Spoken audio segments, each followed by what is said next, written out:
Hey guys, and welcome back to another video. In this video we'll be going through one of the last BBL SuperCoach game reviews, as I won't be going through round 9. I usually don't go through the last round of SuperCoach because we know that it doesn't have any impact on trades, and I do want to get into the AFL season, especially with all of the player reviews I want to do. So I want to get into that as quickly as we can, given that there's only, I think, something like 40 odd days left until the AFL starts, maybe 45 or so days. So I do want to get into all of that and get that started, especially with all the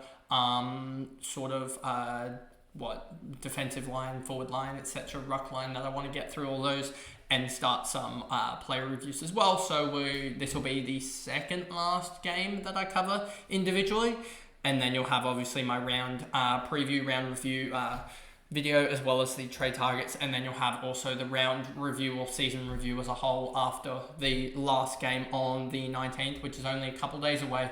So we're getting through it quickly. But anyway, let's jump into this video. And as I said last time against at Adelaide Oval, felt like 190 was par, and it felt like that was the case again in this game. The Sixers did also leak a little bit and probably made this a tougher game, but also Matt Short probably was the bigger, had the last error, I would say, in terms of captaincy compared to Moses Henriquez with the bowling pope in the last over. Second last over, I should say. And that just got the game back on par almost. Needing, I think it was 10 off the last, and then there was an early boundary, and I think that pretty much sealed it at that point. That when the Sixers got it to 5 off 4, I think it might have even been down to 4 off 4 if I remember correctly. Let's just look at it. Hit the 4, had a wide, then it was 4 off 4 to win it from here, and you can see that they got the job done there. But anyway, let's start with this. First over, Jackie Edwards. I don't think he conceded a run until off outside of that no ball 4. Until about the 10th ball that he bowled. He bowled really, really well. Surprised he didn't bowl 4. I know that Sean Abbott is the primary bowler, death bowler for the side, but I think in that scenario, you've got to give it to Edwards. At least Edwards will have it in finals. But yeah, you've got to give it to Edwards away from Sean Abbott, because that was a horrific over from Sean Abbott. I don't know what exactly he went for, but if we look at it, 21 runs, and that's just the big difference between then. If Edwards goes to say 10, they're chasing 170 odd, and 170 is a lot easier. It wouldn't have been much of a struggle.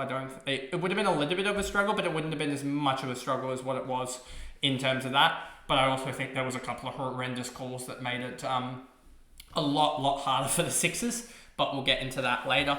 But yeah, Matt Short just got out Sky one. Never really got started on that pitch just because he didn't like the swing from Jack Edwards. I thought the pitch was doing a little bit in the air. I should say the pitch was doing nothing basically. It was spinning for the leggies, but if a pitch is spinning for the leg and not spinning for the off spinners, then it kind of is doing nothing, because leggies will genuinely get some turn on pitches. So that was happening, and it did swing in the air a little bit, but wasn't doing anything off the pitch. So it was still flat. I don't think it was like as flat as the Brisbane versus Adelaide game where 210, 220 was par. But I don't think it was still a 180 pitch. It felt like more of a 190 pitch. But yeah, Matt Short, he got himself out. Just skied it, and it was a really good take by Hayden Kerr. Darcy Short, he missed a straight one off of Todd Murphy that literally went straight on. Didn't do anything, didn't turn, didn't do anything. So they got hit themselves into early trouble. Alex Carey got out to a half tracker, didn't get to his bonus. Ollie Pope resurrected the innings. I thought he played really extremely well to resurrect it to something, because if he gets out early and they're 4 or 5 for 60, they're getting rolled for 130 and it's getting chased in 15 overs, is basically what the almost, not consensus, but what was going to probably happen if that was the case. But he got out late on in the piece to just skied it again. Josh Philippe took a decent catch there. The wind was definitely swirling around. Alex Ross, 48 off 37, then got out to a Lockie Shaw classic catch. That ball was swirling around as well. So a lot of high catches that the Sixers just took, which pretty much sealed the game. I mean, the strikers didn't drop anything, but I don't think they had any tough chances, to be honest. But yeah, that was just a really good catch by Lockie Shaw. He also saved 5 runs, which almost won them the game in a sense in that way, from that boundary save. And then, yeah, Jamie Overton and Harry Menenti, 40 off 17 between them. They got themselves up to a decent score, but it felt 5 or so below par. But also you had to factor in that they had the momentum, scoring 117 off their last 10. Jackie Edwards, 2 for 22 off 3. I think this just showed the all-rounder role coming back into it again. Jackie Edwards, what's that?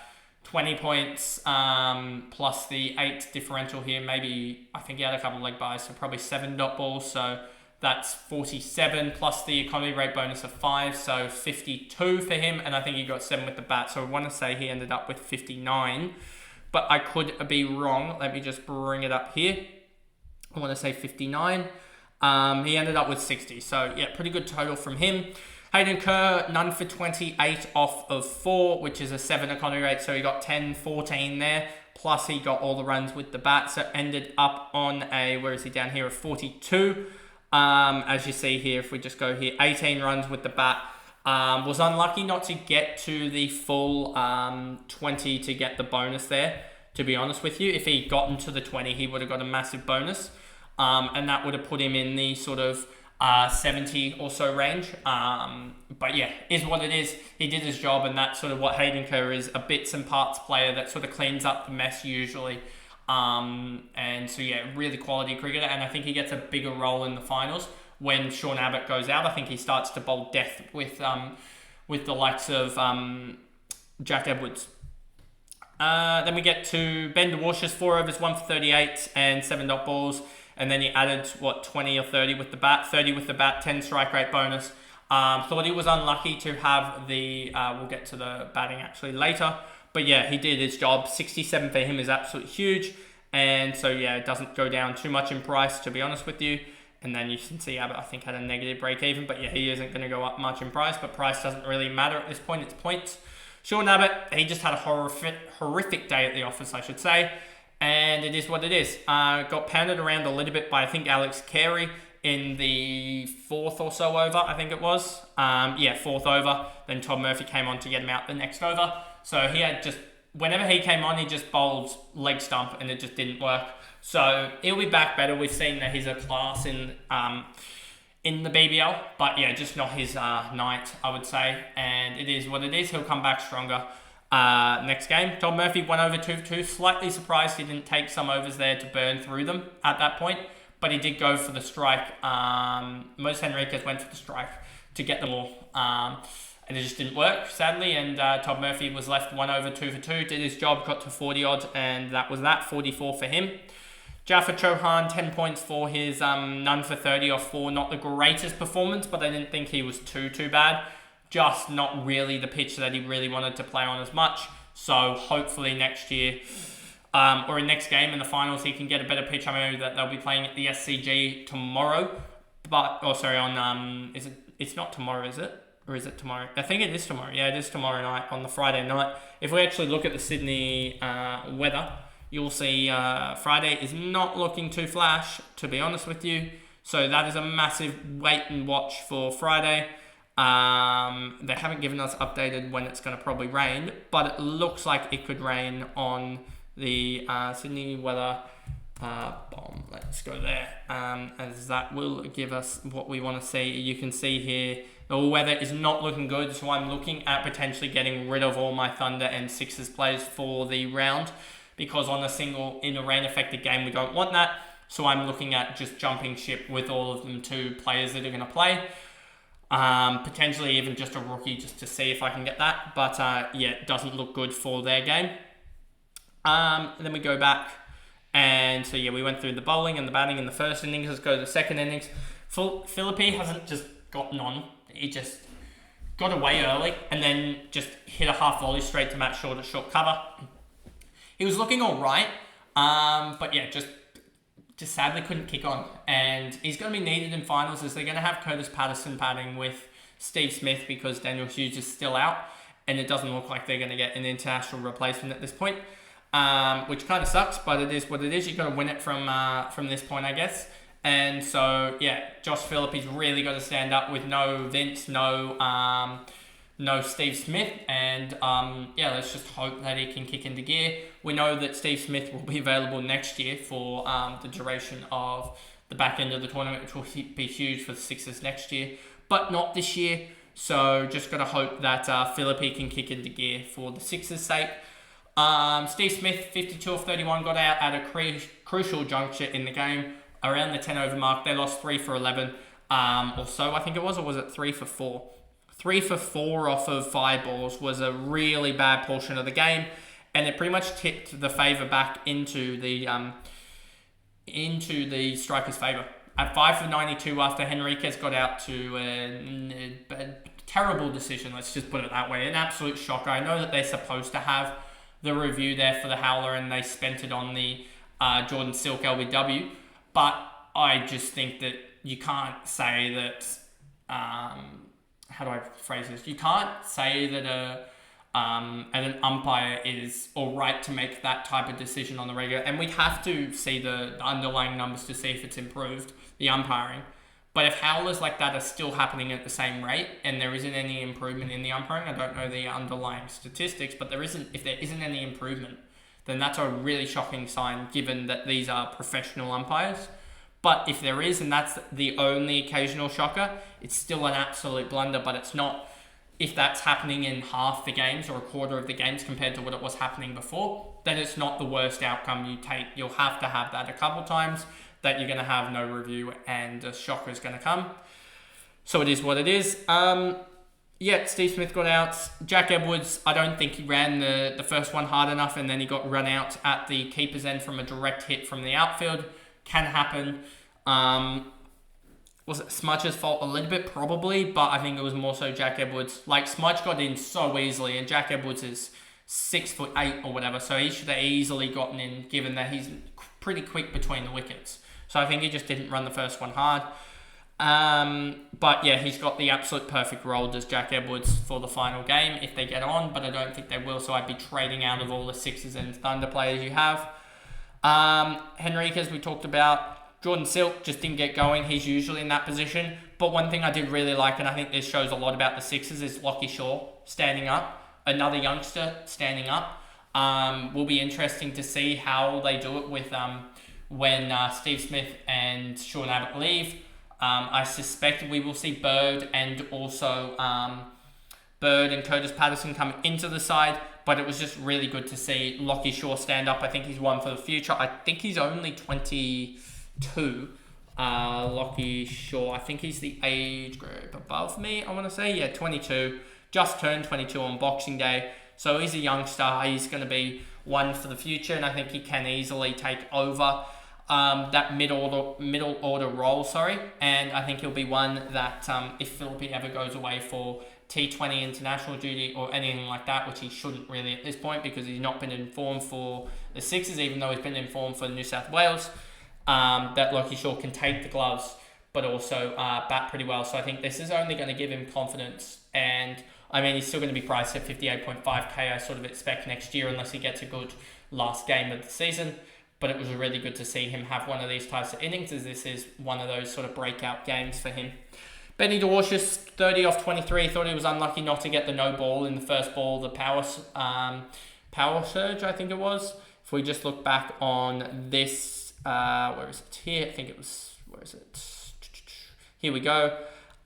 They needed 44 off of 4 overs at that point at the end of the 16th over, and he hits this 6, which should have been a no ball there, and it would have given him a free hit in this one, which I think he would have. You can potentially say that he would have played it differently, but yeah, that extra run would have definitely helped, and just the confidence to be able to go for it off that ball. So that was a really bad miss, and I think it's something that's happened. It's plagued the BBL, and I think they were really slow to get the DRS involved. It took them a couple of years after it really plagued them, like the Usman Khawaja nick-off that apparently the umpire thought hit the ground, as well as many other just smacking the ball, LBWs, etc., and all those. So it will be interesting to see if they act quickly and give the no ball to the third umpire itself. I think that is the best way to just say every no ball characteristic can go to the third umpire. I think that's the best way to do it. You've seen Glenn Maxwell have 2 or 3 when he was batting. Ben DeWarshus, I think, has had 1 or 2 as well when he was batting. So I think we're up to a solid 6 or 7 at least in the last week or two that have been no balls that haven't been called. I just think that they need to act quickly, and that'll be the way that they make the BBL a little bit more legitimate, because it is falling behind a little bit, I think, in terms of the other leagues. And you see it as well with the players that are leaving. A lot of the international quality players are leaving because the BBL isn't as prestigious as it was in previous years. So yeah, Hayden Kerr 18 off 9 didn't get to the 20, which sucks for the owners of him, but not many people own him. Sean Abbott 7 off 5 saved some face there as he had a shocking run with the ball. Johanna Murphy not required. Brendan Doggett, surprised he didn't get more overs, to be honest with you. Thought he bowled pretty good up the top, just maybe a little bit too friendly to Smith, and I don't know if he was the one that got smacked around by the likes of Philby. I think it was Henry Thornton that did. But it is what it is. Lloyd Pope 2 for 33 had that horrendous LBW given when Henriquez smoked it, simply put, and then had that wicket from Lockie Shaw that probably is a learning curve just to play a little bit more regulation. But if he hits that for 4, it's at that point I believe it would have been 19 off 11 with Lockie Shaw and also at that point Hayden Kerr in, and you'd think at 19 off 11 with a leggy bowling, you probably expect the 6s at that point to get home. But it is what it is. Jordan Buckingham thought he bowled alright, got another, I think, 40, or was it 41 or 31? Decent enough for him, but not outstanding in anything in particular. If we look at him, got the economy rate bonus, and then I think 6 dot balls and a wicket for 31, I want to say. Yep. So he's alright, but I think that they'll look for better quality, well, the Adelaide strikers. Darcy Short and Matt Short, 2 overs each, none for 14 and 19 respectively. Darcy Short bowled an absolute shocker of a ball, and I'm surprised that he didn't get attacked a little bit harder, but I think Steve Smith, at the point that these two were on, was trying to manage the game and then just got out at a crucial juncture. But yeah, Steve Smith was trying to set it up so they'd be on about 60, 65 off 12, 13, 14 overs, and then just go at the last 6 or so overs needing 50 or so. That was kind of the mentality you saw out of him. He went early with the new ball because he knew the hard new ball would be easy to get away, but he really tried to tone it down and then just got out in a really awkward way. So it is what it is, but yeah, those two were just sort of playing the holding pattern, and they still went at 33 off 4 overs, 8 and a bit and over, which isn't the worst for the 6s. And then Jamie Overton 2 for 35 of his 4, bowled really well, and it's just an annoyance when you don't have him, because when you don't have him, he fires. It seems like in the one game that you almost have him captain or something like that, he seems to not be able to fire. So it is what it is with Jamie Overton. He's a class product in the BBL and just always has that hunt to sort of bring his side back into the game. So it will be interesting. I think he's going to be priced around, if we use the same magic number next year, 217k, slightly above the 207 that he was priced at last year. But the good thing is next year we're going to get quite an even spread, it looks like. I think the most expensive, if I just go here quickly and look at the players and look at the average, Steve Smith's going to come down, I think, dramatically. He'll be at, 253. And then you've got also, so he'll be at like a 127, and depends on his last game. Matt Short will be down a lot. So the highest price you could actually see from this bracket is around about the 220 marker, which is almost 100k cheaper also than what we saw last year, which is really, really good that we're getting these guys a lot cheaper, because we will have the rookies and the international guys come through, so it will be, I think, a lot easier next year than it was this year for cash generation. But anyway, that is the video itself, a longer one talking about the Sixers versus Strikers game as one of the last reviews for games until we push into the AFL season. If you did enjoy it, remember to like and subscribe, turn the notification bell on so you know when I upload. If you're listening on Spotify, give me a follow and a rating over there, and I will see you guys tomorrow for the last BBL SuperCoach game review. See you guys then. Bye guys.